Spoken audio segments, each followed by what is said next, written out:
trip to Rug & Home, you'll be amazed. Nationwide shipping, you're minutes away. This is an NBC News special report. Here's Savannah Guthrie. Good morning, everybody. It's 8:30 on the East Coast, 5:30 a.m. out in the West. And as we come on the air this morning, we await the Department of Labor's monthly jobs report for June. It's expected at any moment. It could deliver some rare good news for the U.S. economy during this coronavirus pandemic. The national unemployment rate was just over 3% back in February. It rose to nearly 15% by April, a slight dip in May.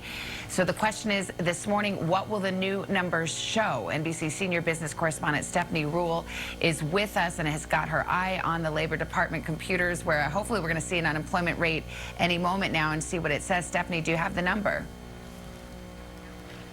We saw payrolls up 4.8 million, climbing to over 11%. So let's just look at this for a moment. Jobless rate at 11.1%. That's a drop, so that's a positive. But remember, Savannah, this is a very confusing time because June is when we saw the country start to reopen. All 50 states had some level of reopening, so it's a big positive to see this much hiring across the board. However, this is a confusing number because remember, June is when the country was really starting to feel pretty good. We weren't seeing the coronavirus raging like we are now. So factor in what we've seen in even the last few days. Some states putting more restrictions on, companies like Apple reclosing their stores. So it's a big positive that we saw this much hiring, better than expected in the month of June. But don't take that to the bank just yet. All of this is telling us this is a complicated time.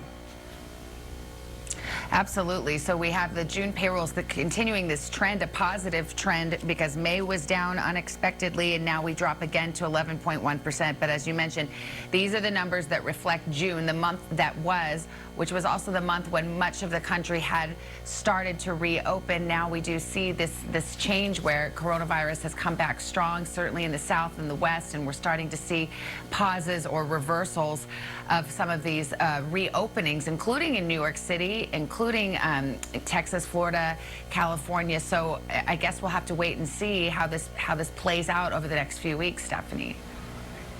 And I would just remind you, we're coming from such a low place that even if we reopen to 25 or 50% capacity, that's a big positive because we weren't seeing much hiring. Think about no hiring, basically, in the months of March and April. So it's a positive that we're moving up. We're up from the lows, but it's a long climb ahead. As you said, New York, it was just last night that the governor of New York, Andrew Cuomo, said we're going to put a pause on reopening inside dining and restaurants. It's a rocky reopening. It is. Let's go to Peter Alexander at the White House. This number will be watched closely there, of course. And this month, July, puts a big question before Congress, Peter, about whether or not to expand and extend those unemployment benefits that were given during the pandemic. Yeah, Savannah, you're right. Watch the president's Twitter feed. I suspect we'll hear from him about this number in the not too distant future. Obviously, the White House and the president will be touting this, acknowledging all the caveats that you've noted, that this is what they call a lagging indicator, meaning that a lot of it doesn't include what we've seen in recent weeks, that reopening being rewound in many states. But eyeing this fall's election just 4 months away, the president has been really leaning in on the economy, trying to push for these states to reopen, as you've seen, trying to cast the virus in the best possible terms. Doing so again yesterday, saying that he hopes at some point it's going to, in his words, disappear. The polls have consistently shown that the president has an advantage as it relates to the election over the former Vice President Joe Biden on the economy, but that edge has been evaporating in some recent polling, with the U.S. falling into a recession. And within the last 24 hours, as you note about what may happen ahead, the president said he supports another round of direct payments to Americans, like those checks this spring, up to $1,200 for individuals. He says he'd back another stimulus package from the federal government as long as it's done, in his words, properly. The president, though, does appear to be opposing any continuation in that bump in unemployment benefits, $600 a week, that expires this month. Instead, Savannah saying he wants to create an incentive to work, but obviously for millions of Americans, that's just simply not possible right now.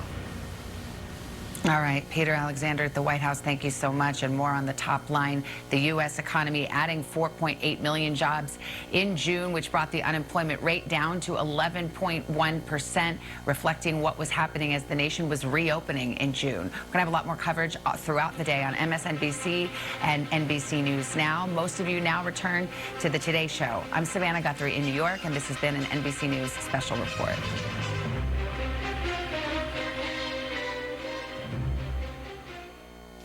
It is 8:35 now.